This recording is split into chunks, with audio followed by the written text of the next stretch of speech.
আসসালামু আলাইকুম। নতুন একটি ভিডিওতে আপনাদের সবাইকে স্বাগতম। আজকে আমি আপনাদের সাথে শেয়ার করতে যাচ্ছি আম ডাল। এইভাবে যদি একবার ডাল ফ্রাই করে খান তাহলে কিন্তু খেতে ভীষণ ভালো লাগবে এবং ভীষণ মজাদার এই রেসিপিটি আপনাদের সাথে শেয়ার করব। আশা করি আমার আজকের ভিডিও আপনাদের অনেক ভালো লাগবে। একটা লাইক দিয়ে দেখতে থাকুন। এখন আমের সিজন, আমরা কিন্তু কম বেশি সবাই আম খেতে ভীষণ ভালোবাসি। তবে সেই আম যদি আমরা ডালের সাথে রান্না করে খাই, ডাল দিয়ে আম ভুনা বা আম দিয়ে ডাল ভুনা করে খাই, খেতে কিন্তু ভীষণ ভালো লাগবে। তো আমি প্রথমে ডাল নিয়ে নিয়েছি 220 গ্রাম। তো ডালগুলোকে আমি খুব ভালোভাবে ধুয়ে পরিষ্কার করে নিব। আপনারা আপনাদের পছন্দ অনুযায়ী কিন্তু ডাল নিয়ে নেবেন। তো ডালগুলো খুব ভালোভাবে ধুয়ে নিতে হবে, 2-3 ধোয়া দিলে হবে না। প্রয়োজনে 5-6টা ধোয়া দিবেন। ডাল থেকে যখন খুব সুন্দর একটা পানি আসবে পরিষ্কার, তখন কিন্তু ডাল ধোয়া হয়ে যাবে। আর যদি অল্প কয়েক ধোয়া দেন তাহলে কিন্তু সেই ডাল কালো হয়ে যায়। তো এখন আমি ডালগুলো সেদ্ধ বসিয়ে দিয়েছি, একটা ঢাকনা দিয়ে ঢেকে দিয়েছি পরিমাণ মতো পানি দিয়ে।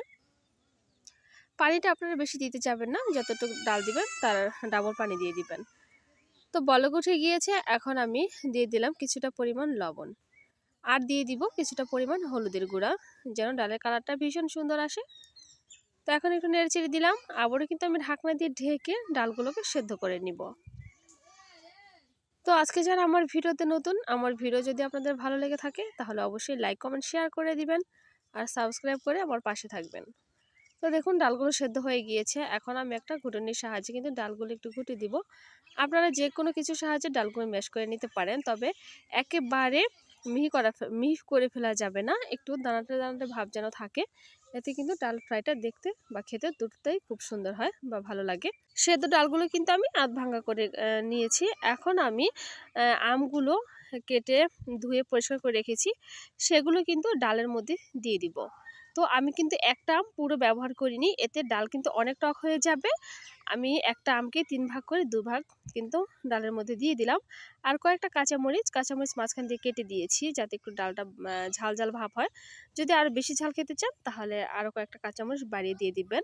তবে শুকনা মরিচের গুঁড়া দেওয়ার কোনো প্রয়োজন নেই, এই ডাল ফ্রাইয়ের মধ্যে কাঁচামরিচটা দিবেন, এতে খেতে ভালো লাগবে। তো ডালটা বলক উঠে গিয়েছে, খুব ভালোভাবে বলক উঠে গিয়েছে, আমগুলো সেদ্ধ হয়ে গিয়েছে। এখন আমি দিয়ে দিলাম ধনিয়া পাতা কুচি। তো ধনিয়া পাতা কুচিটা একটু পরিমাণে বেশি দিবেন, এতে ডাল ফ্রাইটা খেতে ভালো লাগবে। তো আবার একটু নেড়েচেড়ে দিচ্ছি। ওইদিকে আমি ডালগুলোকে বাগার দেওয়ার জন্য পেঁয়াজ রসুনের বেরেস্তা করব, সেটা কিন্তু খুব মিহি কুচি করে কেটে নিয়েছি। তো ধনিয়া পাতা দেওয়ার পরও 2-1 বার বলক তুলে নিতে হবে। তো এখন বাগার দেওয়ার জন্য পরিমাণ মতো তেল দিয়েছি, এদিকে নিয়েছি পেঁয়াজ কুচি আর হচ্ছে রসুন কুচি।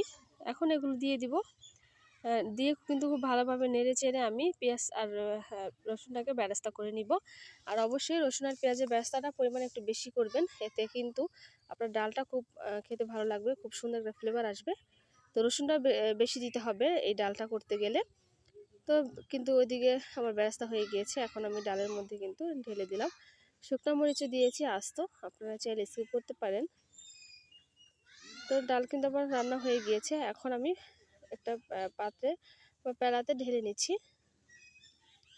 তারপরে দেখতে পাচ্ছেন কতটা লোভনীয় হয়েছে এই আমডাল ফ্রাই। আপনারা চাইলে কিন্তু আম দিয়ে কিন্তু পাতলা ডালও করতে পারেন, তবে এই ভুনা ডালটা খেতে ভীষণ ভালো লাগে, একটু টকটক লাগে ডালটা। আর ডালটা যেহেতু আমি বেরেস্তা একটু বেশি দিয়েছি রসুন আর পেঁয়াজের, খুব সুন্দর একটা ফ্লেভার আসবে।